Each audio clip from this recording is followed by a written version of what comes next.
नमस्कार सम्मानित साथियों, मैं रमेश चंद्र पांडे आज अपने YouTube के चेत जाओ चैनल, जो कि विकास के प्रति जवाबदेही से जुड़े सवालों पर बेबाकी से अपनी राय व्यक्त करने के लिए बनाया गया है, के माध्यम से जिस विषय को आप सबके साथ साझा करना चाहता हूँ वह है उत्तराखंड विधानसभा द्वारा उत्तर प्रदेश, गुजरात और झारखंड की विधानसभाओं को भेजा गया है एक ऐसा पत्र जिसकी वजह से उत्तराखंड विधानसभा की कार्यप्रणाली को लेकर गंभीर सवाल उठ खड़े हुए हैं। इसकी पृष्ठभूमि में मैं बताना चाहूँगा कि मेरे द्वारा 25 अप्रैल 2023 को उत्तराखंड विधानसभा के लोक सूचना अधिकारी को एक आवेदन भेजकर आरटीआई के तहत 2 बिंदुओं पर सूचना मांगी गई थी।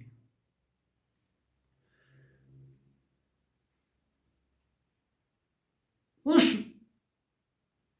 आवेदन पत्र के प्रत्युत्तर की आस लगाए हुए था, लेकिन 15-20 दिन बाद ही वो लिफाफा मुझे मूल रूप में वापस मिल गया। उसमें लिखा था कि पता अपूर्ण, विभाग का नाम लिखें, पता अपूर्ण है। मैंने उस लिफाफे को एज इट इज राज्य सूचना आयोग को भेज दिया और राज्य सूचना आयोग के लोक सूचना अधिकारी द्वारा तब जाकर वो विधानसभा के लोक सूचना अधिकारी को भेजा गया। विधानसभा के लोक सूचना अधिकारी ने तब उस पत्र पर विधानसभा के अधिष्ठान अनुभाग के अनुभाग अधिकारी को पत्र भेजकर वांछित सूचना उपलब्ध कराने का आग्रह किया। 1, 2, 3, 4 अनुस्मारक अधिष्ठान अनुभाग के अनुभाग अधिकारी को प्रेषित किए गए। उसके बाद कहीं अक्टूबर में मुझे लोक सूचना अधिकारी द्वारा उत्तर दिया गया कि मांगी गई सूचना पर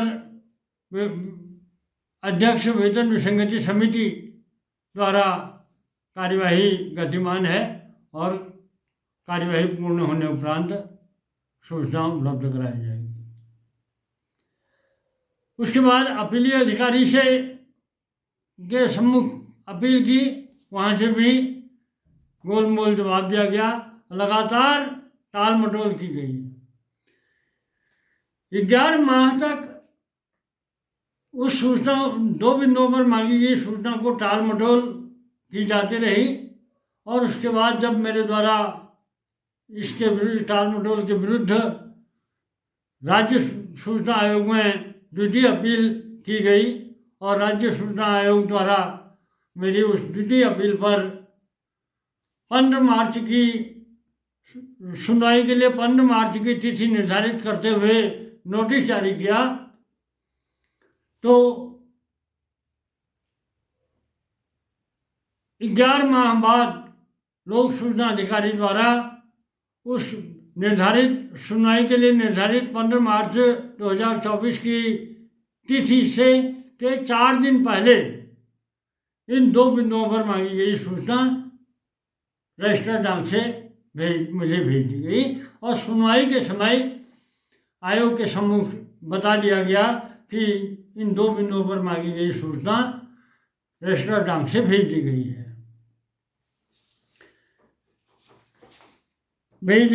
तो मेरे द्वारा इस सुनवाई में हाइब्रिड के माध्यम से अपना पक्ष रखा गया और मेरे द्वारा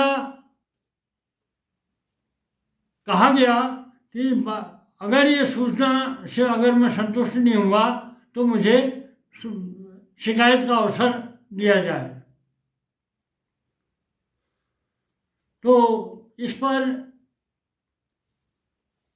मुख्य सूचना आयुक्त अनिल चंद्र पुनेठा के हस्ताक्षर से एक आदेश जारी हुआ जिसमें कहा गया कि अपीलार्थी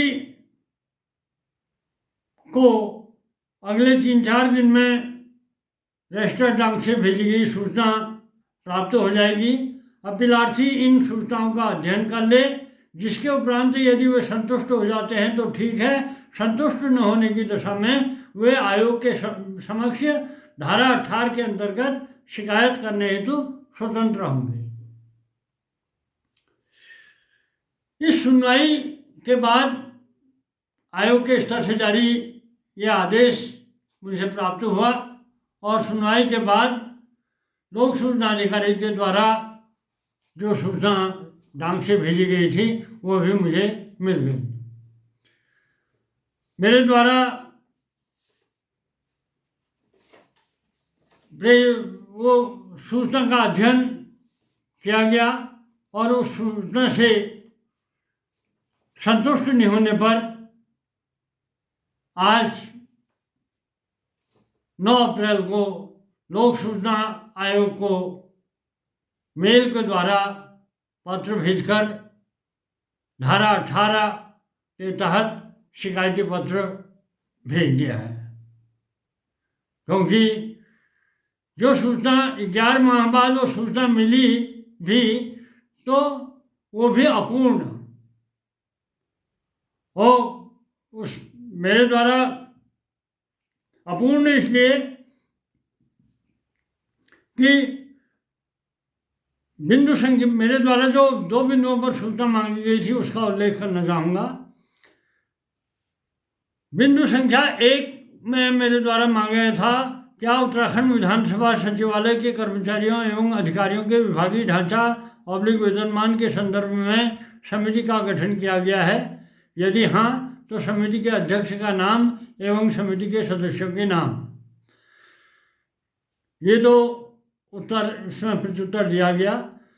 दूसरा मैंने मांगा था, विधानसभा सचिवालय द्वारा 31 मार्च 23 को प्रमुख सचिव ऑब्लिक सचिव विधानसभा सचिवालय गुजरात, झारखंड एवं उत्तर प्रदेश को भेजे गए पत्र, जिसके द्वारा समिति के सदस्यों को ढांचे ऑब्लिक वेतनमान के अध्ययन हेतु भेजे जाने की सूचना दी गई है, की सत्य प्रतिलिपि एवं इस बाबत पत्रावली के नोट ऑब्लिक टिप्पणियों की सत्य प्रतिलिपि। इसके प्रत्युत्तर में मुझे 31 मार्च 2023 का पत्र तो संलग्न कर भेज दिया गया, लेकिन इसके अतिरिक्त यह भी कहा गया, इसी प्रत्युत्तर में यह कहा गया कि पत्रावली उच्चानुमोदन हेतु चलन में होने के कारण नोटशीट एवं टिप्पणियों की पत्रावली प्राप्त होने पर ही वांछित सूचना उपलब्ध कराया जाना संभव होगा। तो इसी के तहत इसी बिंदु पर असहमति जताते हुए मेरे द्वारा शिकायती पत्र धारा 8 के तहत जो शिकायती पत्र भेजा गया है उसमें धारा 18 के अंतर्गत जो शिकायती पत्र भेजा गया है उसमें मेरे द्वारा कहा गया है कि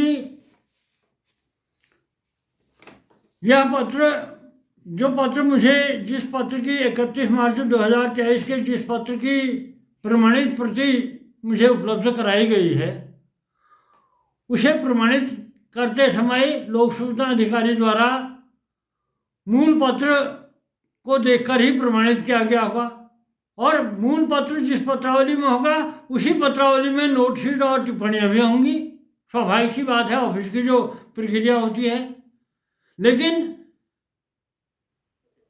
इसके विपरीत लोक सूचना अधिकारी द्वारा अपने प्रत्युत्तर में कहा गया है कि मुझे उस पत्र की प्रमाणित प्रति तो दे दी, लेकिन कहा गया कि टिप्पणियों और नोट की पत्रावली उच्च स्तर पर अनुमोदन हेतु चलन में है। तो यह संभव ही नहीं है। जिस पत्र को देखकर उनके द्वारा उस पत्र की प्रमाणित किया गया उस पत्र को उसी पत्रावली में वो नोट और टिप्पणियाँ भी होंगी। तो अपने धारा 18 के तहत मेरे द्वारा जो शिकायती पत्र भेजा गया है उसमें मेरे द्वारा इसी बिंदु का खंडन किया गया है और अपना काउंटर इसमें दिया गया है कि यह बिल्कुल कोई भी इस बात से सहमत नहीं होगा। और मेरे द्वारा जो 25 अप्रैल से आज तक जिस प्रकार सूचना देने में टाल मटोल की जाती रही है उसका पूरा ब्यौरा देते हुए ये सूचना भी, ये नोट, पत्रावली के नोट और टिप्पणियों की सूचना भी उपलब्ध कराने का आग्रह करते हुए यह भी सुनिश्चित करने का आग्रह किया गया है कि भविष्य में लोक सूचना अधिकार अधिनियम के जिस प्रकार टाल मटोल की गई है और उल्लंघन किया गया है ऐसा भविष्य में न हो, इस बात को भी सुनिश्चित किया जाए। क्योंकि आरटीआई के में निहित प्रावधान के अनुसार आवेदन देने की तिथि के 30 दिन के भीतर सूचना देने का प्रावधान है, लेकिन यहाँ 11 माह बाद भी पूर्ण सूचना मुझे उपलब्ध नहीं कराई गई है, जो आरटीआई एक्ट का सरासर उल्लंघन है। खैर, जो भी सूचना मुझे मिली है, अपूर्ण सूचना, 11 माह बाद अपूर्ण सूचना ही सही, लेकिन जो सूचना मिली भी है उस सूचना से बहुत वो हैरतअंगेज है अपने आप में। उससे जो सूचना मिली है उससे उत्तराखंड विधानसभा की कार्यप्रणाली साफ तौर पर उजागर हो रही है और ये उत्तराखंड विधानसभा तक ही सीमित होती तो कोई बात नहीं, लेकिन ये उत्तर प्रदेश, गुजरात और झारखंड के राज्यों के विधानसभाओं को भी जो पत्र भेजा गया है उसमें जो गलत तथ्य, झूठे तथ्य देकर जिस ढंग से गुमराह किया गया है और परिस्थिति को संदिग्ध बनाया गया है वह बहुत दुर्भाग्यपूर्ण है। इससे तमाम विधानसभा की कार्यप्रणाली को लेकर गंभीर सवाल उठ रहे हैं और इसको लेकर वो असलियत क्या रही वो तो ये नोटशीट और टिप्पणियों को देखकर ही इसकी असलियत सामने आएगी। और जब यह नोटशीट और टिप्पणियाँ उपलब्ध हो जाएंगी तभी इस पर मैं फर्दर एक्शन अपने स्तर से लूँगा कि, और फिलहाल ये ज़रूर है कि इससे विधानसभा की कार्यप्रणाली को लेकर बहुत गंभीर सवाल उठ रहे हैं, जो कि विधानसभा की गरिमा के साथ ही उत्तराखंड राज्य की गरिमा की जो छवि भी धूमिल इससे हुई है, जो पत्र इन राज्यों को भेजा गया है। इन पत्रों में क्या है इसको मैं पूरा आप सबके साथ मैं पढ़कर दिखाना चाहूँगा, जूम करके इसकी पूरी सिचुएशन आप सबको मैं दिखाना चाहूँगा, कृपया इसको देखें। यह है विधानसभा सचिवालय के लोक सूचना अधिकारी द्वारा 11 मार्च 2024 को जो रजिस्टर्ड डाक पर जब पत्र भेजकर जो मुझे सूचना दी गई वो सूचना ये है।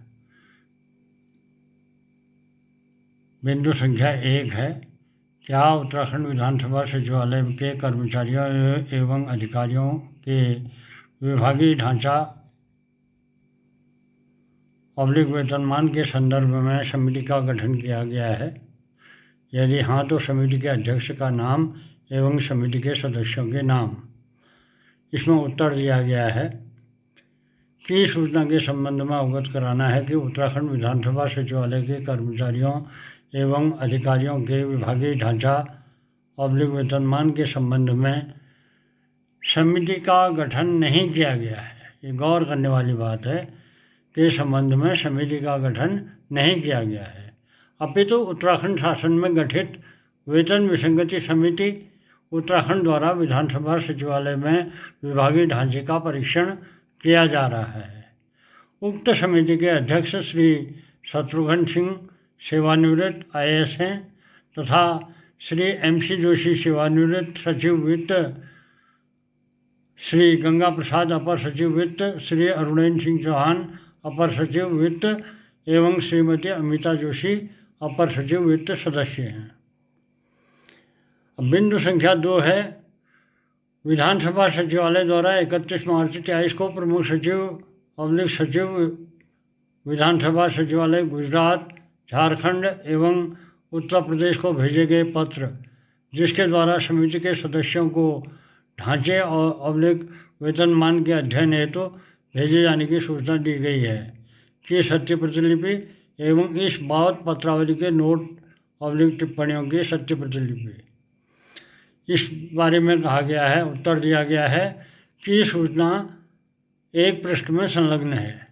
इसके अतिरिक्त यह भी अवगत कराना है कि पत्रावली उच्चानुमोदन हेतु चलन में होने के कारण नोटशीट एवं टिप्पणियों की पत्रावली प्राप्त होने पर ही वांछित सूचना उपलब्ध कराया जाना संभव हो सकेगा।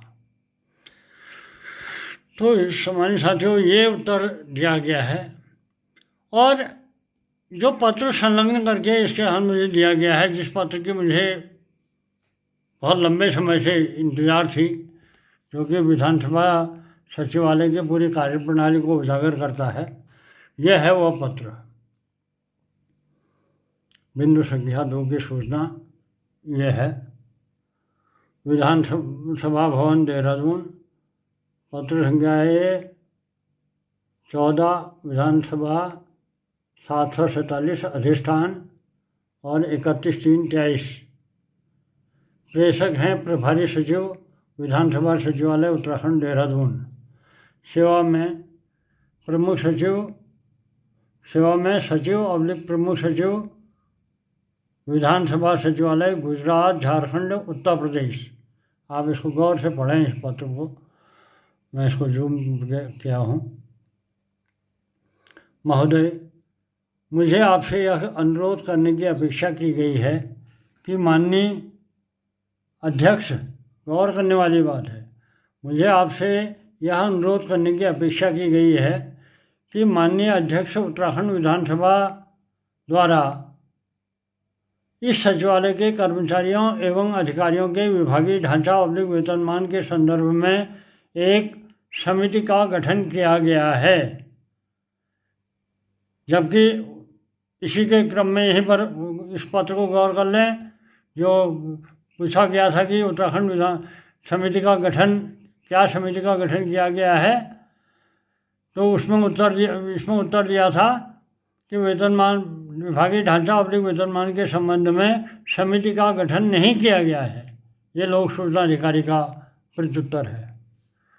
अब इसमें आगे बढ़ते हैं। तो कहा गया था, माननीय अध्यक्ष उत्तराखंड विधानसभा द्वारा इस सचिवालय के कर्मचारियों एवं अधिकारियों के विभागीय ढांचा और वेतनमान के संदर्भ में एक समिति का गठन किया गया है। यह समिति आपके प्रदेश विधानसभा सचिवालय के उपरोक्त विषयों का अध्ययन करना चाहती है।